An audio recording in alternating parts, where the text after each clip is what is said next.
بسم اللہ الرحمن الرحیم۔ فقہی کتابوں کے تعارف کا سلسلہ جاری ہے۔ آج ہم دو تین کتابوں کا تذکرہ کریں گے، جن میں نور الایضاح پہلی کتاب ہے، اور اس کے بعد درر الحکام، شرح غرر الاحکام، اور پھر تحفۃ الفقہاء، جس کے ضمن میں بدائع الصنائع کا ذکر آئے گا۔ چلیے، نور الایضاح ایک ایسی کتاب ہے، میں سمجھتا ہوں کہ مدرسے میں پڑھنے والے تمام طلباء اور طالبات اس کتاب سے واقف ہیں۔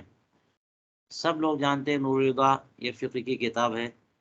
علامہ حسن ابن عمار الشرم بلالی اس کے مصنف ہیں۔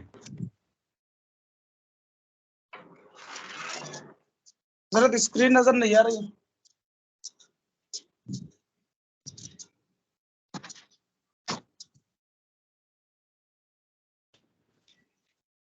جی، اسکرین نظر آنی چاہیے، سب کو نظر آ رہی ہوگی، اور لوگوں کو نظر آ رہی ہے اسکرین؟ جی حضور آ رہی ہے۔ جی حضرت جی۔ علامہ حسن ابن عمار الشرم بلالی یہ اس کے مصنف ہیں، متأخرین فقہا میں، یعنی بہت بعد کے فقہا میں ہیں یہ، اور ان کی تحریروں پر بھی اعتماد ہوتا ہے۔ اور ہم نے ذکر کیا تھا در مختار پڑھتے ہوئے اپنی سند فقہ کا، حضور اعلیٰ حضرت کی سند فقہ کا بھی، تو اس میں بھی علامہ حسن ابن عمار الشرم بلالی کا تذکرہ آتا ہے۔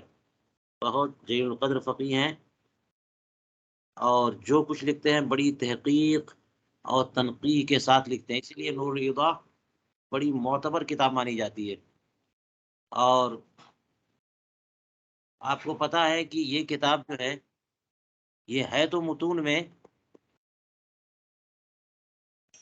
یعنی متون کا مطلب بتایا تھا میں نے کہ جو نقل مذہب کے لیے ہو، لیکن اس میں تفصیلات ہیں، تو جب ڈیٹیل ملتی ہے، تفصیلات آتی ہیں، تو جن کتابوں میں کسی مسئلے کی تفصیل ہو اس کو عموماً شروع سے ملحق کیا جاتا ہے، تو ہے متون میں، لیکن شروع کا مزاج بھی اس میں مختلف ہے، موجود ہے۔ تو ایک بات اور، کیا کل ہم نے منیت المصلی کا ذکر کیا تھا، جو صرف نماز کے تعلق سے ہے۔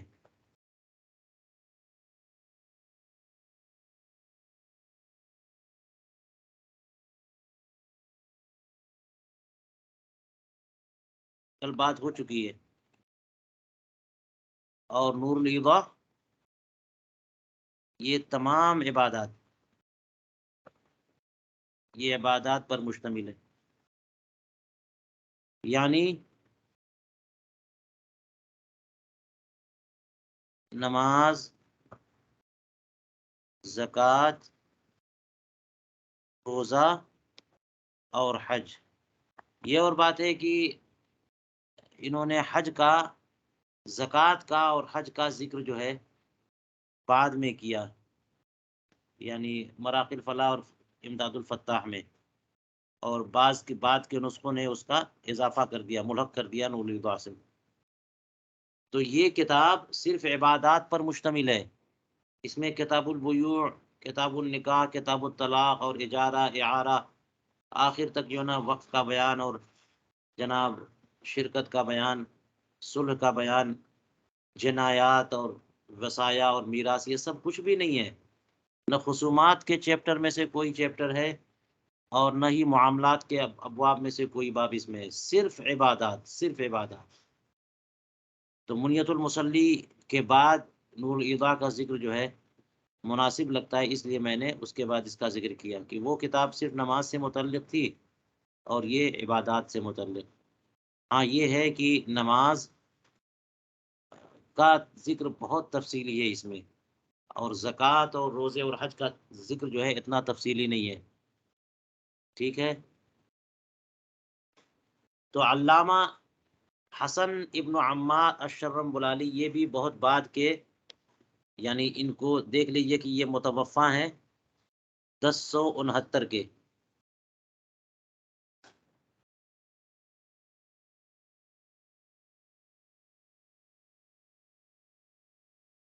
تو یہ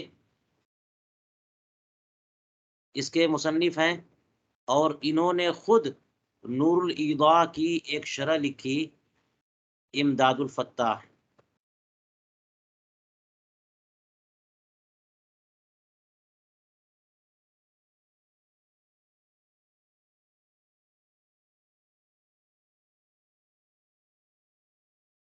ٹھیک ہے،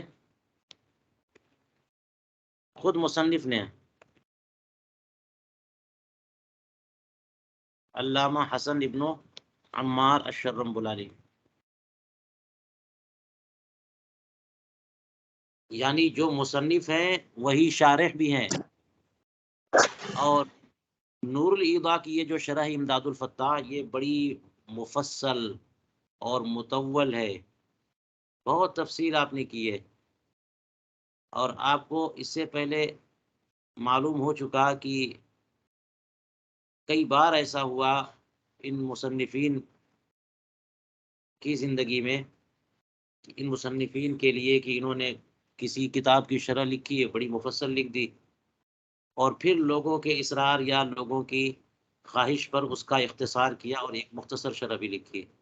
یہی معاملہ منیت المصلی کی شرح کبیری میں ہوا، کہ پہلے کبیری لکھی، اس کے بعد جو ہے وہ صغیری لکھی، علامہ ابراہیم ابن محمد ابن ابراہیم حلبی نے۔ تو اسی طرح سے علامہ، لیکن وہ تو متن کسی اور کا ہے، منیت المصلی علامہ کاشغری کا متن ہے، اور اس پہ شرح علامہ حلبی نے لکھا، لیکن یہ کتاب اور شرح مطول اور شرح مختصر، تینوں کے تینوں کتابیں علامہ شرمبلالی کی ہیں، امداد الفتاح، یہ یاد رکھیے گا، اور ہو سکے اس کتاب کو خریدیں، نور الایضاح تو سب کے پاس ہوگی، امداد الفتاح بھی حاصل کرنے کی کوشش کریں جی،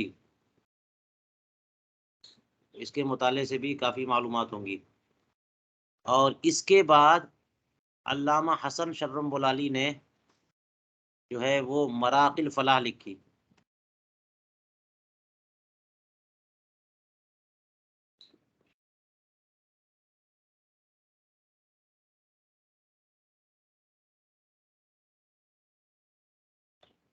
مراقی الفلاح، مراقی الفلاح یہ امداد الفتاح کا مختصر ہے۔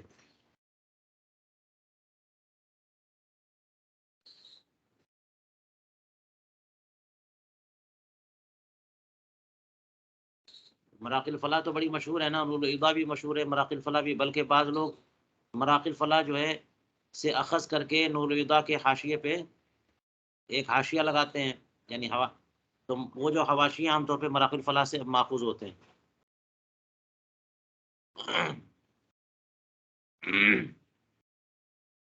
تو نور الایضاح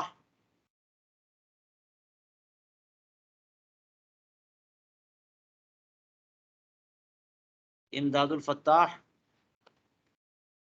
اور پھر مراقی الفلاح، یہ تینوں کتابیں علامہ حسن ابن عمار الشرمبلالی کی ہیں۔ علامہ حسن ابن عمار الشرمبلالی کا ایک اور کتاب بڑی مشہور ہے اور حاشیہ ہے، جسے حاشیہ شرمبلالیہ کہتے ہیں، اس کا ذکر آگے آتا ہے، مصنف کا ذکر آ گیا، تو اسی لیے ہم جو ہے نا استطراداً ان کا بھی، ان کی ایک اور کتاب کا ذکر کر دیتے ہیں، جس کا ذکر جو ہے ترتیب میں نہیں آتا، بعد میں آتا، لیکن چونکہ ان کا تذکرہ آ چکا ہے تو ان کا بھی تذکرہ ہم کر دیتے ہیں آگے۔ لیکن اس سے پہلے ایک اور بڑی مشہور کتاب، اور وہ ہے حاشیہ تحتاوی علی المراقی،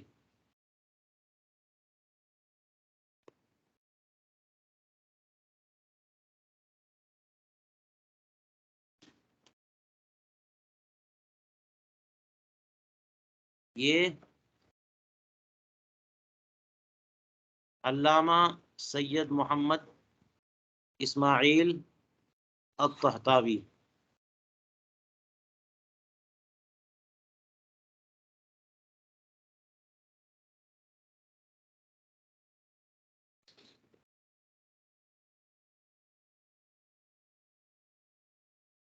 یہ یہ بھی بات کے محققین اور فقہا میں ہے، مصر میں تھے، اور علامہ شامی نے اس کا تذکرہ کیا ہے، علامہ طہطاوی کا۔ تو طہطاوی، علامہ طہطاوی نے مراقی الفلاح پر ایک حاشیہ لکھا،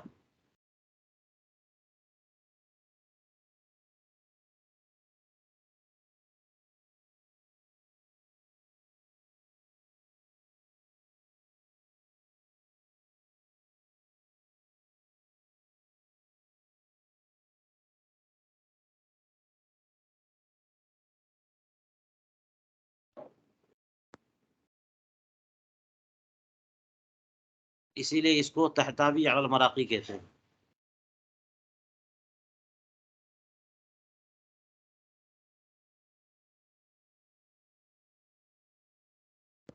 کیا ہو گیا، چل ہی نہیں رہا۔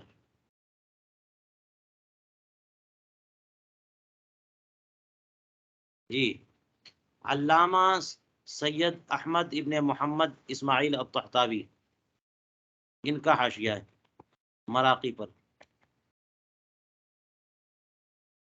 امام طحطاوی کا ایک اور حاشیہ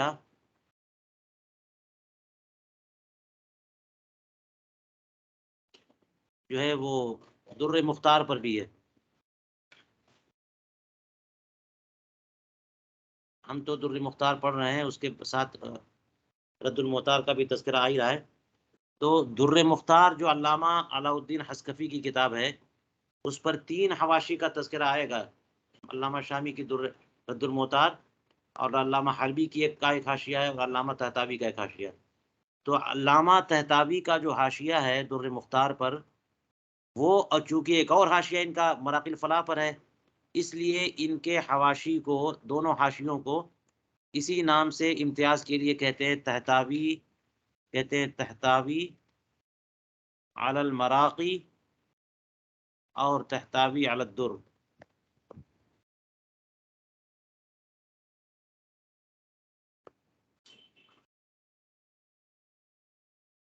یہ آپ لوگ کتابوں میں اس کا تذکرہ سنیں گے، پڑھیں گے بار بار، کہ لوگ بولتے ہیں طہطاوی علی الدر یا طہطاوی علی المراقی، طہطاوی علی المراقی، طہطاوی علی الدر۔ حاشیہ طہطاوی کون سا حاشیہ، مراقی والا یا در والا؟ تو در سے مراد در مختار، در مختار پر بھی انہی کا حاشیہ ہے، اور مراقی الفلاح پر بھی انہی کا حاشیہ ہے۔ 2 بڑے مشہور حواشی ان کے ہیں، اور بڑے ہی تحقیقی مزاج رکھتے تھے۔ ان کے حاشیے سے علامہ شامی نے بہت استفادہ کیا ہے اپنی رد المختار میں۔ تو چونکہ نور الاضاء کا تذکرہ آیا تو ہم نے 4 کتابوں کا تذکرہ کیا، یہ 4تھی کتاب ہو گئی۔ حاشیۃ الطحطاوی علی المراقی، نور الاضاء، امداد الفتاح، مراقی الفلاح جو نور الاضاء کی شرح ہے، اور حاشیۃ الطحطاوی علی المراقی۔ تو یہ مراقی پر حاشیہ ہے، یہ علامہ طحطاوی کا، اور یہ تذکرہ گزر چکا کہ مفصل جو شرح ہے وہ امداد الفتاح ہے، مختصر جو شرح ہے یہ مراقی الفلاح ہے، جو مراقی امداد الفتاح کا اختصار ہے، اور مراقی پر حاشیہ علامہ طحطاوی کا۔ چلیے بات ہو گئی۔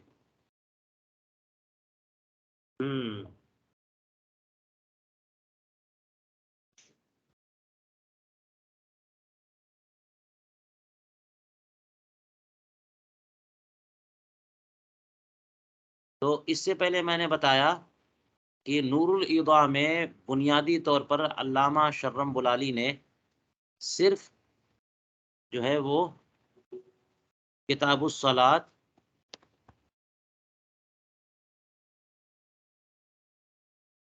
اور کتاب الصوم رکھی تھی،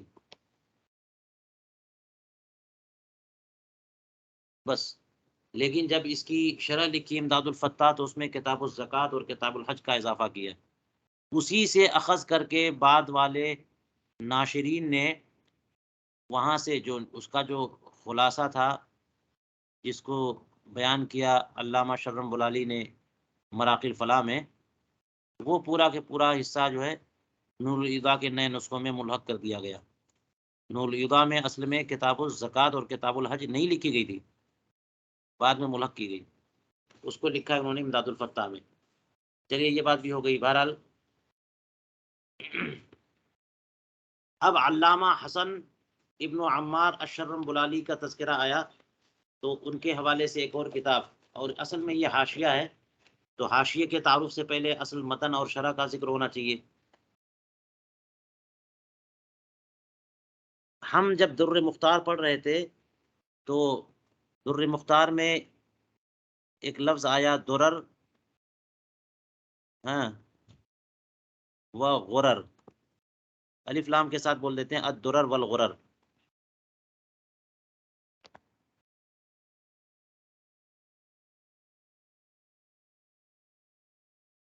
الدرر والغرر اصل میں اچھا وہاں پہ در مختار میں جب ہم نے پڑھا الدرر والغرر تو وہاں تذکرہ آیا کہ اصل میں در مختار کا ماخذ جو ہے درر والغرر ہے، الدرر والغرر یہی کتاب اصل ماخذ ہے۔ وہاں پہ ذکر کیا تھا انہوں نے کہ کہیں سے بھی میں کوئی عبارت لوں گا تو حوالہ دوں گا، اس کی طرف جو ہے اشارہ کروں گا کہ فلاں سے لیا میں نے، سوائے درر والغرر کے کہ اس سے جو مسئلہ اخذ کروں گا اس کا حوالہ نہیں دوں گا۔ یہ اس لیے کہ لوگ سمجھیں کہ اصل وہ تو ہمارا سب سے بڑا ماخذ ہے، آپ کو ساری باتیں وہیں ملیں گی، اس کے علاوہ جو کتابیں ہیں اس کا حوالہ دیں گے، اس کا حوالہ دیں گے تو بار بار حوالہ دیتے دیتے کتاب مفصل ہو جائے گی، اس کا حوالہ نہیں دیں گے۔ تو یہ کتاب اصل کون سی کتاب ہے؟ ملا خسرو کی، جو متن ہے غرر الاحکام۔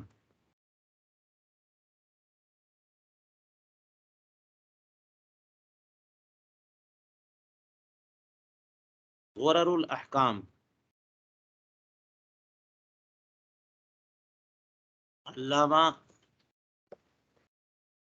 محمد ابن فراموز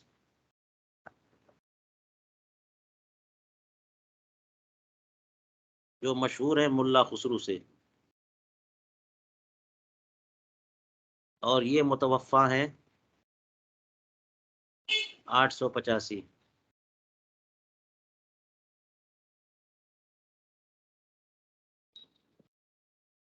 ملا خسرو کی یہ تصنیف ہے، یہ اصل میں ایک علاقے میں قاضی بنائے گئے تھے، تو جب عہدہ قضا پر یہ تشریف فرما تھے تو بہت سارے مسائل ان کے پاس آتے تھے، تو انہوں نے سوچا کہ یہ مسائل اتنی زیادہ ضرورت رہتی ہے کہ کیوں نہ میں ان مسائل فقہیہ کو مدون کر دوں جو قاضی کو قضا میں کام آئے۔ اس نیت سے انہوں نے ایک متن تیار کی مسائل کی، جن کا نام رکھا غرر الاحکام۔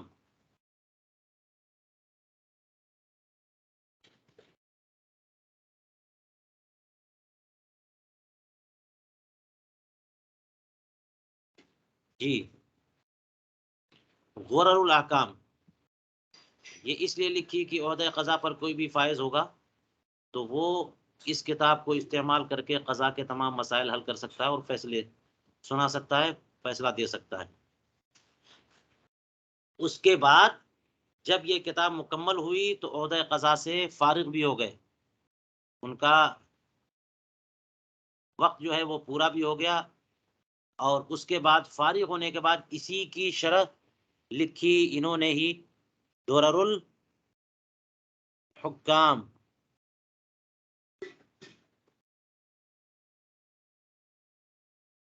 شرح غرر الاحکام،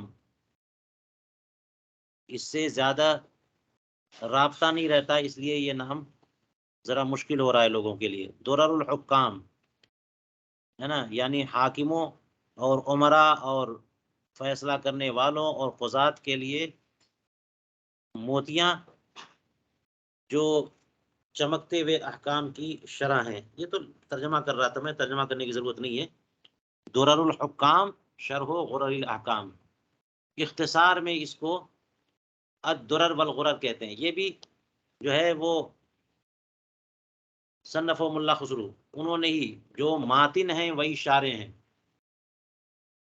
علامہ ملا خسرو جو ہیں وہی اس کے شارع بھی ہیں۔ جب عہدہ قضا سے فارغ ہو گئے تو اب حالانکہ بادل ناخواستہ قاضی بنائے گئے تھے تو مجبوراً ان کو قضا کا عہدہ سنبھالنا پڑا اور اس پر اس کے فرائض اور خدمات انجام دینے پڑے.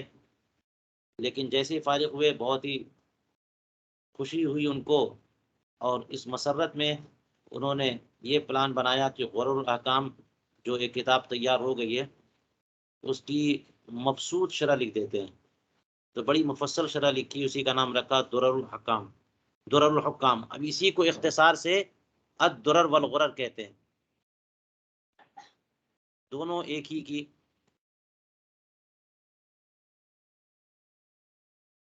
دونوں ایک ہی مصنف کی تصنیف ہے.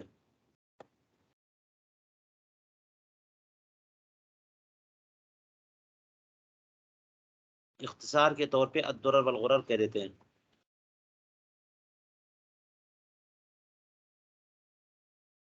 الدرر والغرر. اب ایک بات یہاں پر سن لیے کہ علامہ حسن ابن عمار الشرنبلالی کا تذکرہ تھا. الدرر والغرر پر علامہ حسن ابن عمار شرنبلالی کا حاشیہ ہے.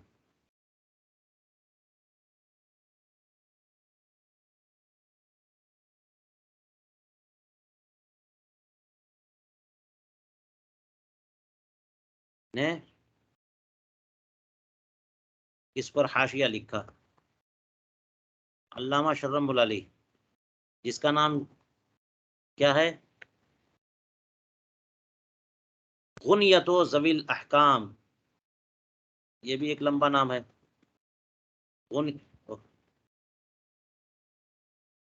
غنیت و ذوی الاحکام فی بغیتی درر الحکام.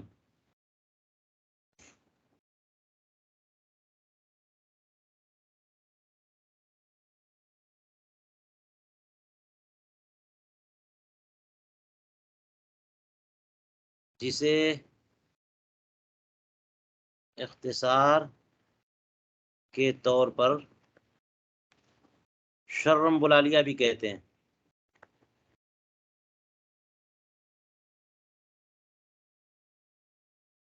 آپ اگر فقہی کتابیں اور فتاویٰ کی کتابیں پڑھنا شروع کریں گے، مطالعہ کریں گے اور بار بار اس سے ممارست کریں گے تو جگہ جگہ ذکر آئے گا شرنبلالیہ میں ہے، شرنبلالیہ میں. تو بعض لوگوں کو غلط فہمی ہوتی ہے کہ شرنبلالیہ میں ہونے کا مطلب کہ نور الہدیٰ میں ہے، کیونکہ علامہ شرنبلالی کی کتاب تو وہی ہے، نور الہدیٰ مشہور ہے. لیکن سب کو شاید یہ پتہ نہیں ہے کہ علامہ حسن ابن عمار الشرنبلالی نے ایک بڑا ہی مبسوط حاشیہ لکھا ہے جس کے غنیہ کہتے ہیں، غنیت و ذوی الاحکام. اسی کو کہتے ہیں شرنبلالیہ. جب بھی کہا جائے شرنبلالیہ میں ہے، اس کا مطلب یہ ہے کہ غنیت و ذوی الاحکام جو حاشیہ ہے الدرر والغرر پہ، اسے دیکھنا چاہیے.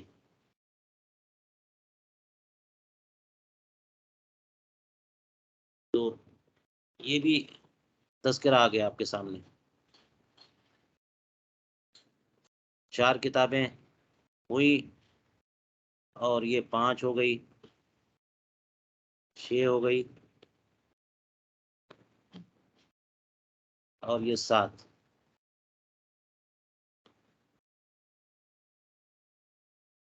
اب 8ویں ایک کتاب کا تذکرہ میں یہاں کرتا ہوں، وہ ہے تحفۃ الفقہاء.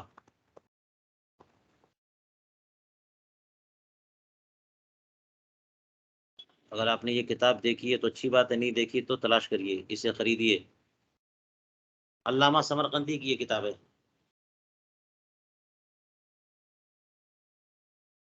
امام علاء الدین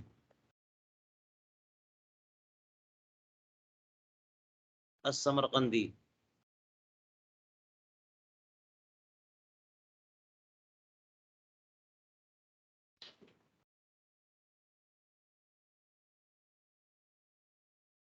یہ متوفہ ہیں کب کے؟ 539.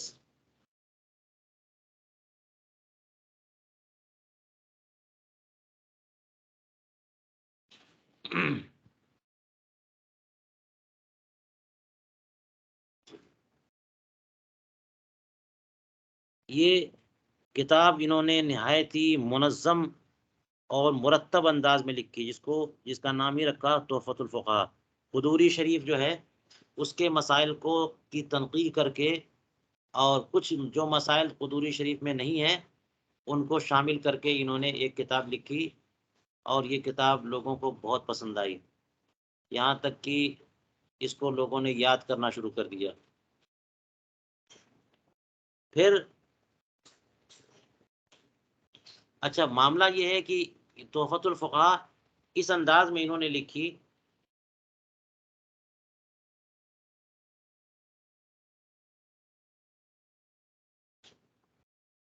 کہ اس کی شرح علامہ کاسانی نے، ایک کتاب اور ذکر کرتے ہیں، بدائع الصنائع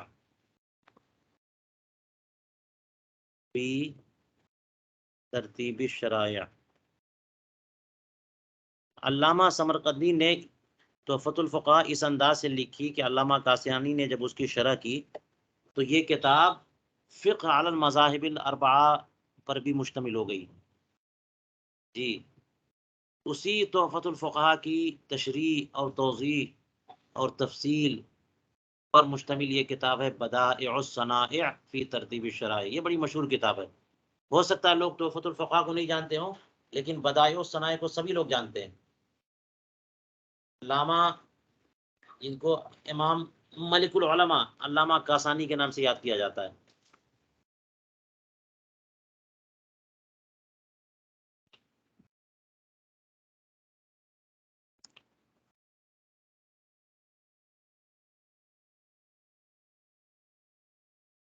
علامہ علاء الدین ابو بکر ابن مسعود الکاسانی، امام کاسانی کہتے ہیں، امام کاسانی کی، جو ملک العلماء کے لقب سے ملقب ہیں۔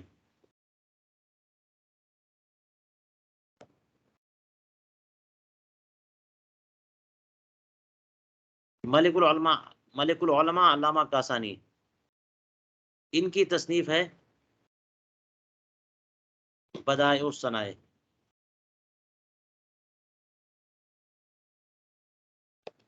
اب بدائع الصنائع کا نام ہی دیکھ لیجئے کہ صنائع صنعتوں کو کہیں گے، اور بدائع کا معنی نہایت ہی انوکھے انداز میں جو چیز تیار کی گئی ہو، تو بڑی ہی انوکھی ترتیب اور بڑے ہی انوکھے انداز میں شریعت کے مسائل کو مرتب کیا گیا ہے۔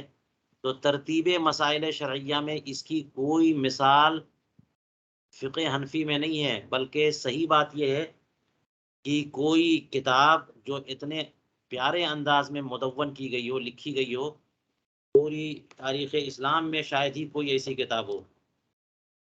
اس کا نام بھی اس پر گواہ ہے۔ آپ دیکھیے، مطالعہ کریں، اور پھر آپ کو اندازہ ہوگا کہ واقعتاً یہ نام اسی کتاب کے لائق تھا۔ نہایت ہی انوکھی ترتیب، نہایت ہی پیاری ترتیب، اور ترتیب بھی ایسی کہ جیسے ایک باب شروع کیا تو اب شروع میں کہیں گے کہ اس کے شرائط ہیں، ارکان ہیں، واجبات ہیں، اور مستحبات ہیں، مکروہات، اور پھر جو ہے وہ محرمات وغیرہ وغیرہ ساری چیزوں کا ذکر، اور ترتیب سے ہر چیز کا ذکر کرتے ہیں اور پوری تفصیل سے کرتے ہیں۔ اور یہ سلسلہ جو شروع کرتے ہیں تو بڑے بڑے مصنفین نے اچھی اچھی کتابیں لکھی ہیں، ایسا نہیں ہے کہ اس سے اچھی کتابیں نہیں لکھی گئیں، لیکن معاملہ یہ ہے کہ اس طرح سے جو پیاری ترتیب سے علماء کتابیں لکھتے ہیں وہ آخر تک پہنچا لے، یہ کوئی ضروری نہیں ہے، یا تو زندگی وہاں تک نہیں جا پاتی ہے، یا پھر یہ کہ کام کوئی ایسا آ جاتا ہے کہ وہ کام رک گیا، جیسے علامہ شامی کا حاشیہ مکمل نہیں ہوا، علامہ ابن نجیم، علامہ زین ابن نجیم کا حاشیہ، بلکہ شرح جو ہے کنز الدقائق البحر الرائق، وہ مکمل نہیں ہوئی۔ جناب بہت ساری کتابیں مکمل نہیں ہوئی، بڑی شاندار کتابیں، لیکن مکمل نہیں ہوئی۔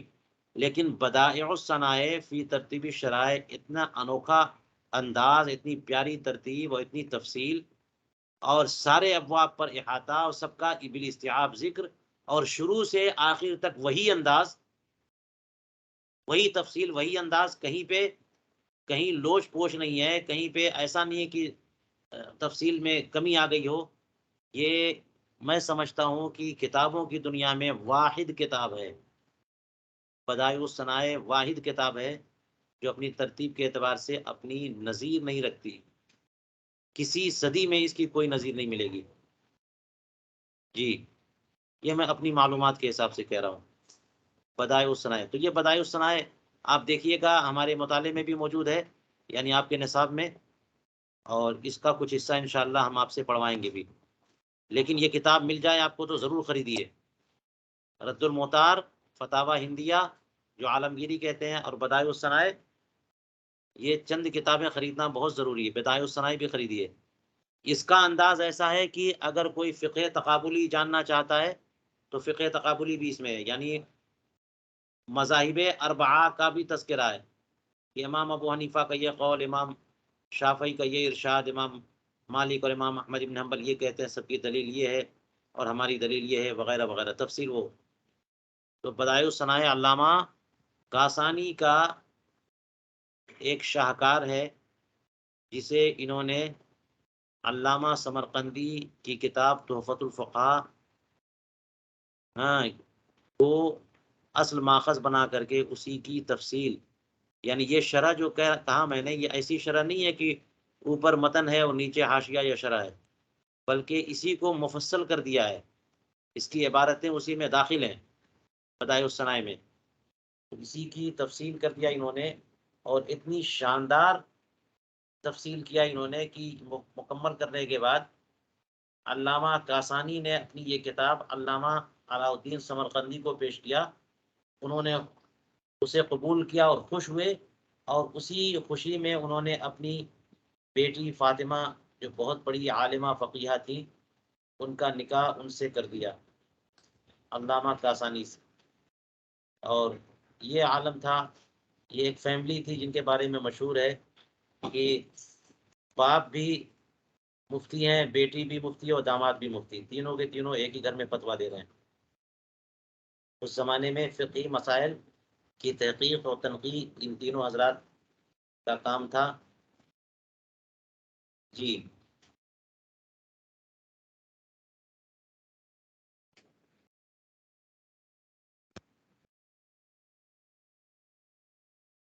اور بڑی پیاری بات یہ ہے کہ علامہ سمرقندی نے اپنی بیٹی کو ملک العلماء علامہ کاسانی کے نکاح میں دیا، تو اپنی بیٹی کی مہر یہی کتاب رکھی انہوں نے، یہ کتاب میری بیٹی کی مہر ہے. سبحان اللہ. ٹھیک ہے، تو آج ہم درس یہیں پر روکتے ہیں. 9 کتابوں کا تذکرہ ہوا. بدائع الصنائع وہ کتاب ہے جسے آپ کو حاصل کرنا ہے. ٹھیک ہے، حاصل تمام کتابیں کر سکیں تو کریں، اور کوشش کریں گے کہ ہم PDF بھی دے سکیں. لیکن کچھ کتابیں تو آپ حضرات ضرور ہارڈ کاپی خریدیں.